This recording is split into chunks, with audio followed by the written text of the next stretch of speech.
Assalamualaikum warahmatullahi wabarakatuh.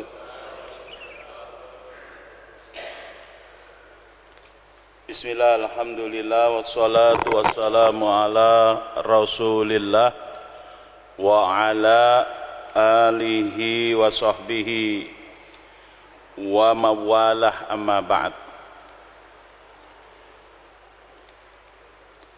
Ahibaul kiram, Bapak-bapak, ibu-ibu, saudara-saudara, seluruh jamaah salat subuh Masjid Jami Al-Hidayah yang dirahmati Allah, alhamdulillah atas izin dan perkenan Allah Subhanahu wa taala kita pagi hari ini bisa melaksanakan salat subuh berjamaah. Mudah-mudahan sholat kita dikabul oleh Allah Subhanahu wa ta'ala, dan mudah-mudahan Allah berikan kepada kita pahala dan ganjaran yang luar biasa dengan kehadiran kita dalam sholat subuh berjamaah ini. Di antaranya baginda Nabi Sallallahu Alaihi Wasallam bersabda, man shalla subha fi jama'atin ka'annahu shalla lailan kullah. Siapa yang melaksanakan sholat subuh berjamaah, maka dia akan mendapatkan pahala seolah-olah dia telah melaksanakan sholat malam semalam suntuk, dari habis isya sampai jelang subuh. Walaupun tadi malam kita mungkin cuma sholat 2 rakaat saja, atau mungkin malah nggak sholat sama sekali ya. Tapi dengan kehadiran kita dalam subuh berjamaah, Allah berikan seolah-olah kita tadi malam semuanya melaksanakan sholat yang luar biasa banyaknya. Juga Nabi bersabda, man sholla subha fahuwa fi dhimmatillah. Siapa yang melaksanakan sholat subuh berjamaah, maka dia ada dalam jaminan Allah Subhanahu wa ta'ala, fi dhamanillah wa fi amanillah, baik dalam jaminan kesejahteraan maupun jaminan keamanan. Nabi pun berdoa untuk yang subuh berjamaah, Allahumma barik li ummati fi bukuriha. Ya Allah, berkailah umatku pada subuh pagi hari. Oleh karena itu pagi ini adalah waktu mubarak, waktu yang penuh berkah.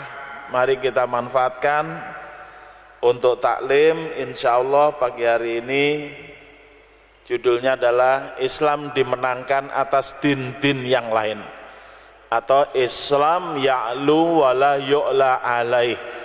Islam itu tinggi dan tidak ada yang lebih tinggi daripada Islam.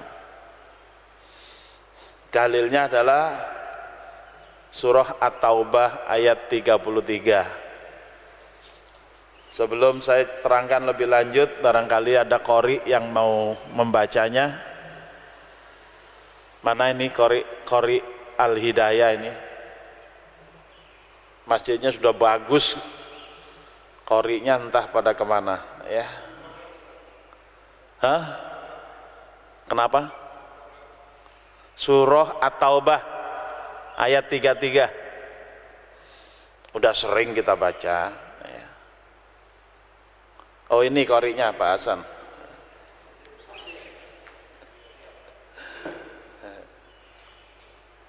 Kemarin saya ngisi di Gading Serpong ya, itu marbotnya itu qori beneran gitu ya. Luar biasa ya. Siapa yang baca nih? Oh ya, ini belum qori beneran nih, tapi masih menuju qori ya, silakan.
Sudah? Cukup. Ya. Shadaqallahul adzim. Allahumma arhamna bil Qur'an. Coba kita lihat dulu terjemahannya. Huwallazi arsala rasulahu bil huda wa dinil haq liyudhhirahu 'ala dini kulli walau karihal musyrikun. Huwa, dia, maksudnya Allah Subhanahu wa taala, alladzi adalah yang arsala telah mengutus rasulahu, rasulnya, bil huda, dengan membawa petunjuk Al-Quran, wa dinil haq, dan agama yang benar, liyudhhirahu, agar atau untuk dia menangkan hu, agama itu, alat dini kulli, atas agama-agama yang lain, baik agama samawi maupun agama ardi, walau karihal musyrikun, walau sekalipun kariha, tidak suka atau benci, al musyrikun, orang-orang musyrik. Satu ayat aja.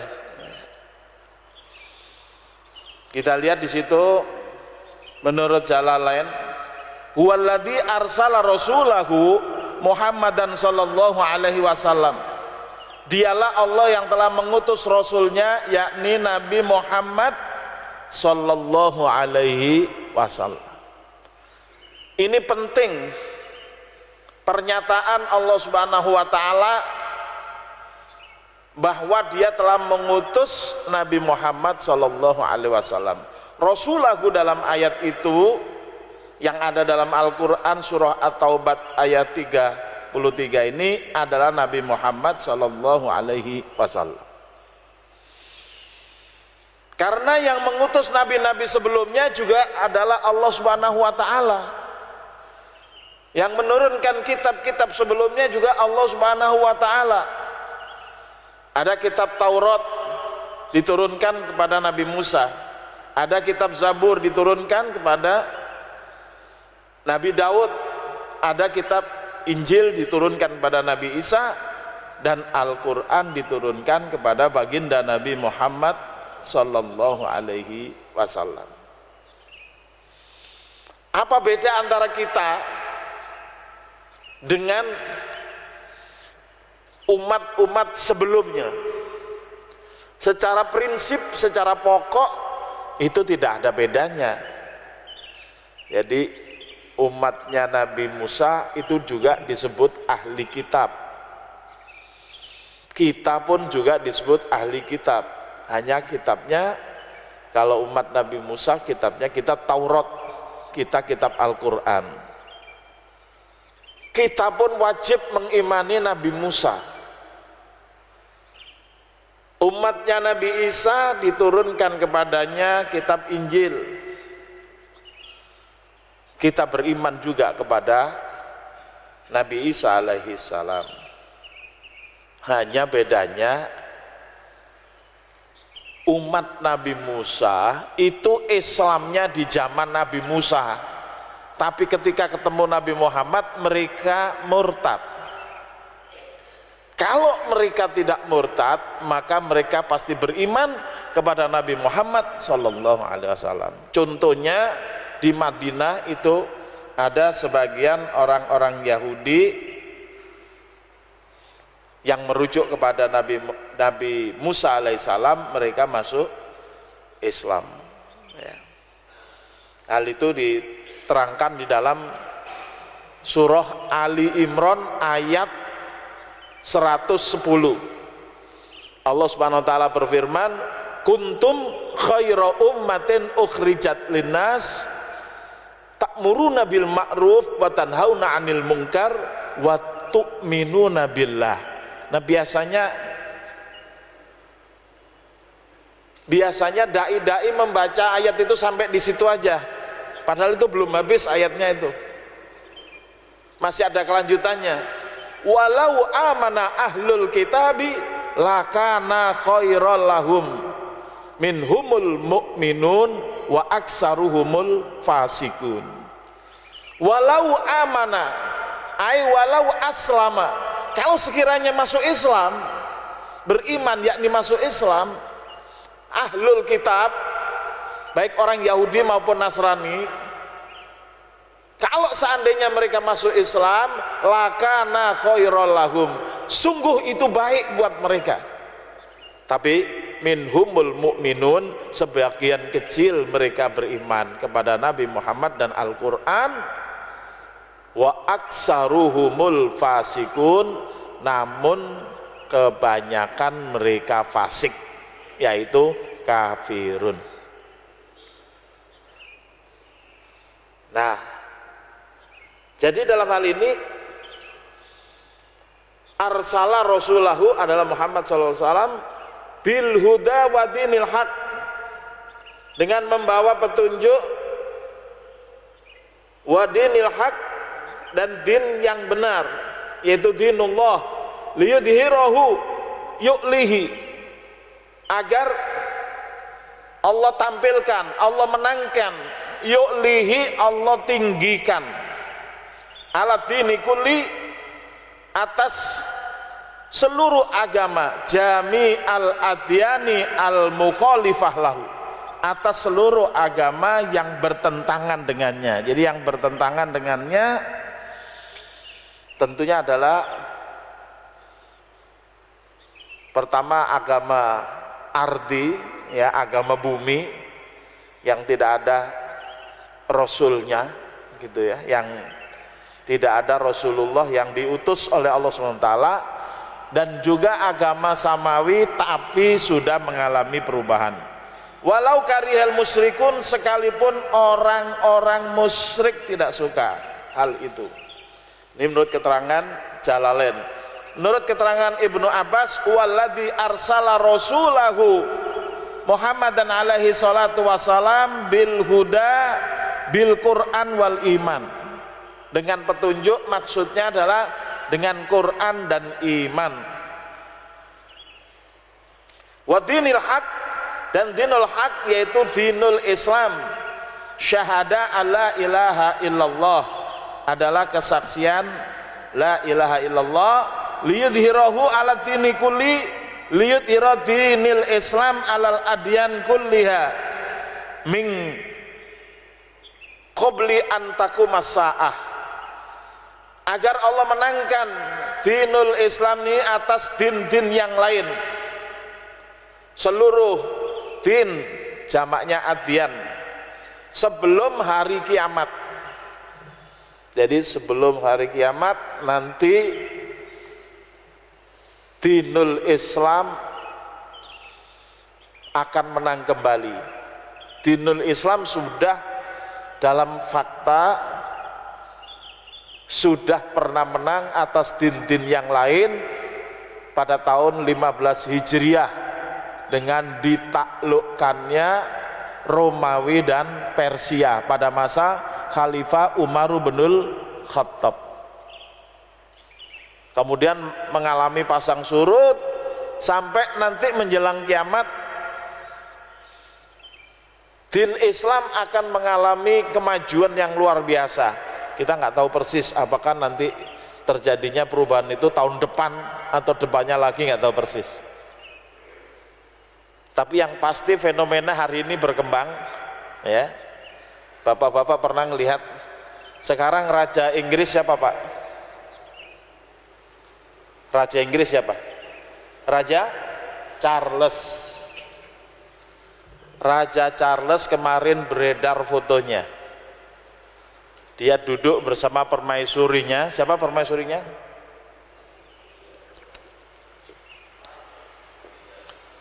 Lady Di sudah meninggal itu. Yang benar Camilla Parker Bowles, ya. Duduk di belakangnya ada latar belakang, ya. Orang pakai imamah, pakai gamis. Kita pikir jamaah tabligh itu ya, ternyata bukan. Itu latar belakang, ya. Foto itu diambil di Istana Buckingham. Latar belakang itu berarti latar belakangnya itu lukisan yang ada di istana. Ternyata itu lukisan siapa? Adalah lukisan Khalifah Abu Ja'far Al-Mansur. Ini khalifah di masa siapa? Mojopahit apa Sriwijaya? Itu di masa khilafah Abbasiyah, ya, bukan khilafahnya HTI, bukan, ya, nggak ada hubungannya. Itu khilafah Abbasiyah. Pertanyaannya, lah kok Raja Charles II ini, ya, kok fotonya berlatar belakang itu pertanyaan. Ternyata Inggris itu di masa Abu Ja'far Al-Mansur itu berada di bawah pemerintahan Abu Ja'far Al-Mansur. Berarti bagian dari khilafah Abbasiyah. Kita taunya khilafah yang ke Eropa itu kan cuma Andalusia, ya, khilafah Umayyah yang ada di Andalusia yang terkenal dengan Abdurrahman Ad-Dakhil gitu. Ternyata ada Abu Ja'far Al-Mansur. Ini akan menjadi suatu fenomena yang baru, walaupun itu fenomena sejarah, tapi ada kemungkinan kebangkitan Inggris di Eropa, kebangkitan Islam di Inggris maksudnya, dan juga di Eropa yang lain juga sedang bangkit. Jangan lupa hari ini Eropa itu sedang krisis. Saya tanya kawan saya, ya, di Brussels, saya bilang, Bang, bisa nggak dari Brussels itu apa bantu-bantu kita yang di Indonesia sedang perlu-perlunya, saya bilang. Dia bilang Brussels dengan Belgia dengan Indonesia itu 11-12 katanya. Jadi situasi ekonomi di sana itu hampir sama. Makanya kalau Masjid Al-Hidayah bisa membangun hari ini sebesar ini, sebenarnya ini dahsyat luar biasa dalam situasi ekonomi dunia yang sedang mengalami kesulitan, tapi kita di Indonesia bisa membangun. Saya nggak tahu Pak Najib caranya gimana, gulung kuming atau bagaimana, ya. Nah, artinya apa? Sekarang ini udah hampir sama dunia ini, dan mungkin Indonesia ini justru paling kaya, Pak. Memang kalau dilihat dari penelusuran rekening 349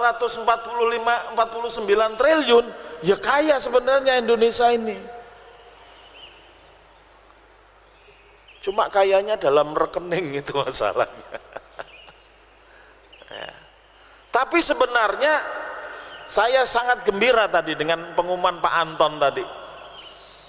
Akan diberangkatkan hari ini berapa? 40 jamaah. Ini jamaah khusus plus atau jamaah reguler? Reguler, alhamdulillah. Ya. Artinya apa? Kalau ini 40 minimal berarti 40 sapi ya besok, ya. Tahun lalu berapa sapi yang disembelih? Panitianya, siapa panitianya? Tahun lalu berapa sapi yang disembelih? 20. Nah, sekarang 40 berarti ya.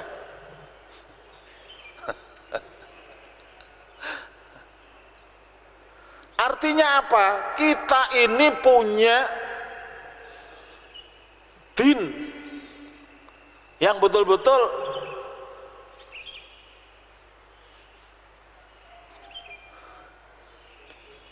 dibawa oleh baginda Nabi Muhammad Sallallahu Alaihi Wasallam 15 abad yang lalu, yang sampai hari ini tidak tidak berkurang kesempurnaannya. Ingat ya, din itu tidak akan pernah berkurang kesempurnaannya, tapi kalau pelaksanaan din itu ya pasang surut. Buktinya apa pasang surut? Di Manila, yang namanya Manila itu dulu ibu kota satu kerajaan Islam, pendirinya Sultan Sulaiman, tapi sekarang menjadi negara Katolik yang paling, satu-satunya negara Katolik di Asia itu ya Filipina.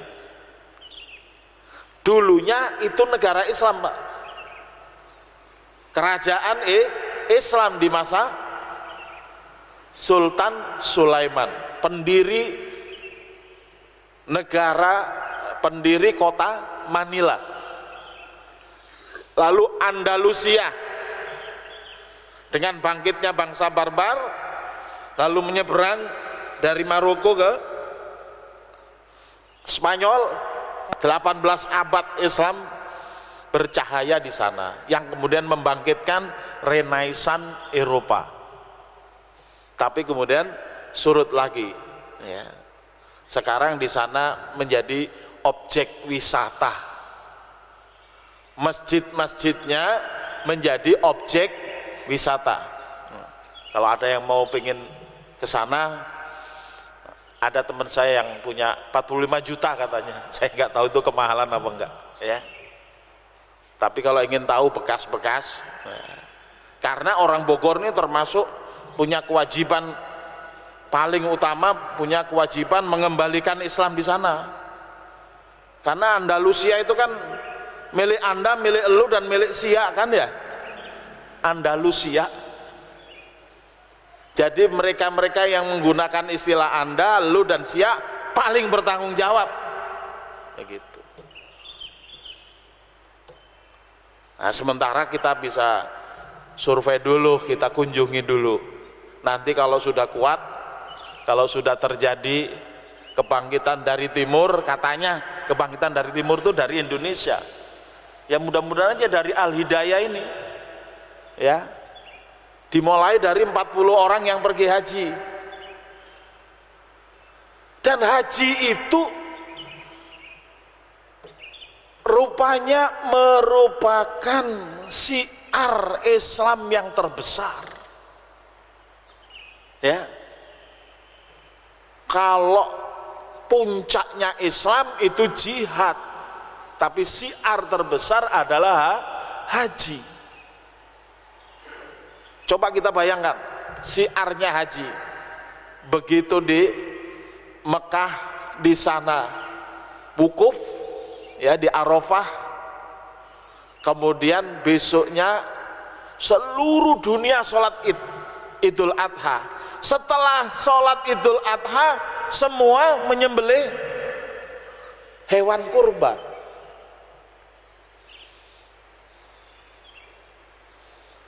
Jelas jutaan kalau di sana ya, tapi di seluruh dunia tidak kalah ya.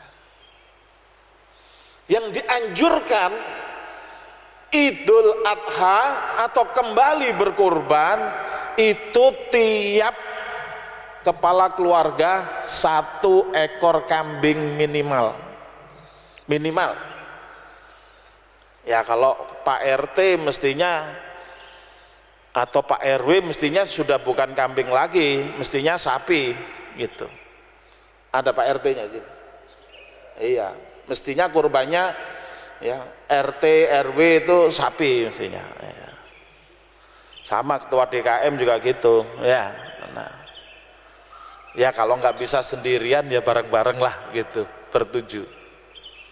Tapi satu keluarga itu minimal satu. Coba kita bayangkan kalau ini dipahamkan, setiap keluarga Idul Adha kembali berkorban, berarti kurban itu setiap tahun, bukan seumur hidup sekali, setiap tahun. Kita rencanakan setiap tahun, orang setiap hari kita berdoa, dalam doa iftitah kita menyatakan inna sholati wa nusuki wa mahyaya wa mamati lillahi rabbil alamin. Itu kan deklarasi.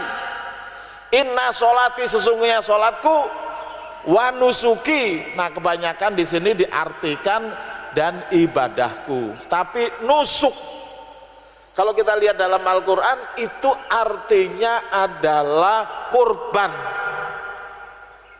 Sesungguhnya sholatku dan kurbanku, wa mahyaya dan hidupku, wa mamati dan matiku. Nah, kalau setiap hari kita dalam sholat 5 waktu saja kita mengucapkan sekali, berarti dalam setahun berapa kali, Pak? Lebih dari 1.500 kali. Nah, kapan ucapan itu diwujudkan? Ya nanti tanggal 10, 11, 12, 13. 11 sampai 13. Kalau setiap masjid ini konsisten, 4 hari sebenarnya kita nyembelih itu berturut-turut, bukan cuma tanggal 10. Nah, cuma sering ngeluh ke saya, siapa yang nyembelih Pak Ustadz 4 hari berturut-turut gitu kata. Ya tinggal diatur saja siapa yang nyembelih. Kalau pengen ada yang nyembelih terus ya dibayar aja ini. Kalau di sini yang nyembelih dikasih upah nggak? Ada kan? Ya pasti ada lah. Kalau diupahin ya pasti orang mau nyembelih tiap hari juga gitu. Nah, itu semua merupakan syiar, ya. Dikatakan wal budna ja'alnaha min sya'airillah. Hewan kurban itu kami jadikan salah satu syiar agama Allah. Jadi syiar itu haji, mulai dari talbiyah itu syiar, masuk kota Mekah syiar, tawaf syiar, sa'i syiar, lempar jumroh syiar, wukuf di Arafah syiar, menyembelih hewan korban juga syiar, sholat Idul Adha juga syiar. Dan amalan pada saat Idul Adha yang paling besar adalah ihraqud dam, menumpahkan darah, yaitu menyembelih hewan kurban. Dan hewan kurban itu tidak hanya untuk orang Islam. Jadi yang berkorban tentunya adalah umat Islam, tapi hewan kurban itu boleh diberikan kepada orang non-Islam. Apa dalilnya? Bisa kita lihat pada saat umroh, pada saat Sulhul Hudaybiyah. Masih ingat peristiwa Sulhul Hudaybiyah? Jadi setelah perang Ahzab, Rasulullah datang ke kota Mekah bersama 1.500 jamaah mau umroh. Jadi mereka membalas serangan pasukan Ahzab pada saat perang Ahzab, tapi tidak dengan hard power, tapi dengan soft power, yaitu mereka tidak membawa senjata kecuali hanya untuk bela diri. Maksudnya senjatanya itu senjata tidak terhunus tapi tersarung, berarti datang dengan damai. Datang dengan damai itu bukan tidak bawa senjata sama sekali, tapi senjatanya tidak dihunus, ya, tapi disarungkan. Yang dibawa terutama adalah hewan kurban. Itu justru yang menakutkan para pemimpin Quraisy. Bayangkan kalau Muhammad dan para sahabatnya menyembelih ribuan hewan kurban, yang makan siapa? Yang makan kan orang Quraisy, ya. Orang Islam kan masih sedikit itu. Mereka yang jamaah itu tentu Islam semua, yang 1.500 itu. Tapi ya masa iya 1.500 menyembelih 1.500 onta atau kambing dimakan sendiri, kan tidak mungkin. Pasti akan diberikan kepada penduduk Mekah. Itu yang akan menakutkan orang Quraisy, yang akan menjadikan orang Mekah berubah akidahnya. Jadi oleh karena itu ini bisa kita contoh nanti, ya, di Masjid Al-Hidayah. Saya harapkan bisa menjadi masjid pertama yang mengadakan syiar Idul Adha, menyembelih hewan korban 4 hari berturut-turut dan menggemakan takbir dari tanggal 1 Dzulhijjah sampai 13 Dzulhijjah itu. Tapi orang yang bisa jadi orang yang nggak berilmu menganggap, wah ini bid'ah, ini kok ada takbir dari tanggal 1. Silakan baca sendiri di kitab-kitab fikih, ya, tentang takbir Idul Adha itu kayak apa. Kalau di sini ada takbiran terus nanti pada tanggal 10, 11, 12, 13, ada yang protes ke sini. Tapi sudah dipasang spanduk, di sini makan siang gratis. Menu sate, gulai, apalagi sop, ya. Tengkleng, apalagi, ya. Insya Allah yang mau protes nggak jadi, Pak. Karena apa? Kita persilakan, silakan makan, Pak, makan. Setelah makan ya wis nggak jadi protes gitu. Rame, Pak, nanti, yakin saya rame itu nanti orang makan siang itu. Jadi jadikan ini momentum mensiarkan agama Allah Subhanahu wa ta'ala. Ini nggak ada agama lain yang punya siar seperti itu. Hanya kita belum mewujudkan secara nyata, tapi baru sebagian, ya. Nah, insya Allah ini bisa kita munculkan.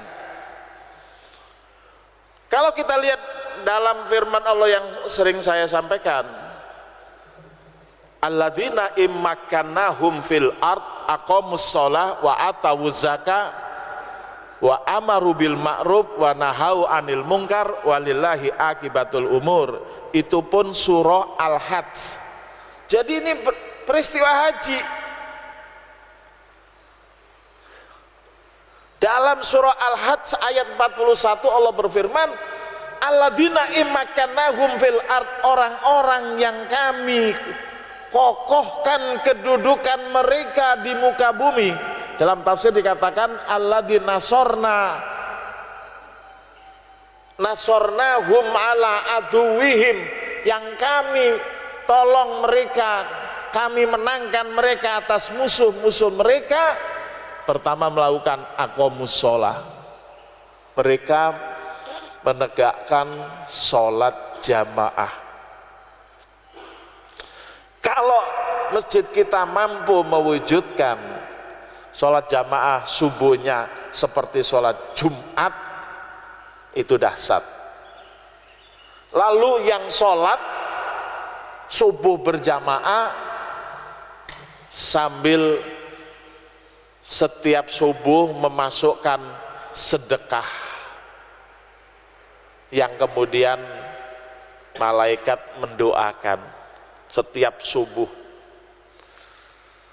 Ada kawan saya dulu muridnya Baraut, tinggalnya di Lewiliang, orang asli Lewiliang, bukan sarjana, tapi mampu membangun masjid seharga 20 miliar tanpa minta bantuan orang lain, tetapi karena fadilah dia bersedekah setiap subuh. Mari kita lakukan gerakan ya sedekah setiap subuh, entah berapapun yang kita sedekahkan, sehingga dari kecil yang kebiasaan ini ketika kita punya harta yang melimpah ruah itu enggak sayang untuk kita zakatkan. Ayatnya di situ, aqamus shalah wa atawuz zakah, mereka membayar zakat. Membayar zakat cuma setahun sekali, tapi kalau kita sedekah atau infak bisa setiap hari, bahkan bisa sehari 3 kali, tergantung niatan kita. Nah kembali, insya Allah bangsa atau mereka yang suka bersedekah dijadikan hartanya tambah banyak ya. Akhir-akhir ini kan beredar di WA ya, yang ibu-ibu dari Surabaya itu ya, itu ustadznya yang dapat tuh dari Bogor itu, saudara Fatih Karim itu. Dulu sering di Bogor, saya nggak tahu sekarang di mana ya. Itu 100 miliar itu Pak. Pak Najib bangun ini berapa Pak? Masjid ini 400 24. Nah itu ibu-ibu dari Surabaya 100 miliar itu, berarti 4 kali ini ya kira-kira ya. Itu nggak habis hartanya, hanya kadang-kadang keyakinan kita masih belum pol ya. Nah, begitu. Apalagi yang ngomong ustadznya juga nggak punya duit gitu kan. Nah, yakinlah ya, saya cuma punya ilmu dan semangat aja ya. Nanti kalau punya duit ya baru mungkin ya terbukti. Nah, huwallazi arsala rasulahu bil huda wa dinil haq liyudhhirahu 'ala dini kulli walau karihal musyrikun. Jadi kita yakini ajaran Islam yang dibawa oleh Nabi Muhammad ini sempurna, tidak ada din yang lain yang mengalahkan, baik itu din atau apapun sekarang disebut sistem hidup, peraturan dan sebagainya, itu semua nggak ada yang bisa menyaingi Islam. Hanya saja Islam, Allah Subhanahu wa taala telah menurunkan ayatnya yang berbunyi watilkal ayyamun nudawiluha bainan nas. Hari-hari kemenangan itu dipergilirkan di antara manusia. Ini juga untuk menguji keimanan kita. Dalam sebuah hadis dikatakan al-islamu da'iratun faduru ma'al islami haisudaro. Islam itu seperti roda, maka berputarlah bersama Islam dimanapun dia berada. Jadi kadang-kadang Islam ini dimenangkan ya, kadang-kadang dikalahkan, maksudnya umat Islam. Kalau Islamnya itu tidak akan pernah dikalahkan karena dinullah yang sempurna. Hanya ketika diimplementasikan itu kadang-kadang kita mesti diuji dulu oleh Allah Subhanahu wa taala. Ya, tapi Allah telah menyatakan tadi alladzina immakannahum fil ard, orang-orang yang telah kami menangkan di muka bumi, mereka menegakkan sholat, mereka membayar zakat, mereka melakukan amar ma'ruf, mereka melakukan nahi mungkar. Amar ma'ruf bukan semata-mata milik satu ormas tertentu, demikian juga nahi mungkar bukan milik ormas tertentu, tapi memang milik semua umat Islam. Dan umat Islam ini kan basisnya masjid. Kalau nggak ada masjid, bisa kita bayangkan Pak, betapa seandainya nggak ada masjid, betapa pagi-pagi gini kita nggak akan pernah keluar dari rumah kita, pasti di rumah masing-masing. Tapi kemungkinan besar kira-kira ngapain Pak? Kira-kira jam segini nih kalau di rumah kira-kira ngapain? Tidur. Tapi karena kita punya masjid, kita kumpul di masjid, kita tahan dulu tidur kita, ya, karena ini waktu yang paling berkah, waktu yang paling diberkahi. Nah, hanya saja kita kadang-kadang mengartikan berkah itu adalah materi. Ada dalam keterangan hadis,